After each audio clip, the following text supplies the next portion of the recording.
ایک عرب دیہاتی روضہ رسول صلی اللہ علیہ وآلہ وسلم پر حاضر ہو کر رب سے دعا کرتا ہے۔ اس کے مانگنے کا انداز دیکھیے، الفاظ پر غور کیجیے۔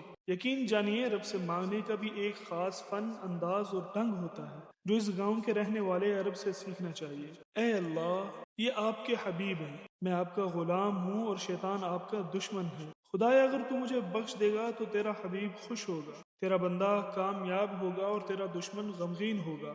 مولا اگر تو نے میری بخشش نہیں کی تو تیرا حبیب غمگین ہوگا، تیرا غلام ناکام ہوگا اور تیرا دشمن خوش ہوگا۔ الہی تیری شان اس سے بڑی ہے کہ تو اپنے حبیب کو غمگین کر دے، اپنے بندے کو ناکام اور اپنے دشمن کو خوش کر دے۔ میرے پروردگار، ہم عرب ہیں، ہمارے ہاں یہاں جب کوئی سردار فوت ہو جائے تو اس کی قبر پر غلاموں کو آزاد کیا جاتا ہے، اور یہ تمام جہانوں کے سردار محمد الرسول اللہ صلی اللہ علیہ وآلہ وسلم کی قبر مبارک ہے۔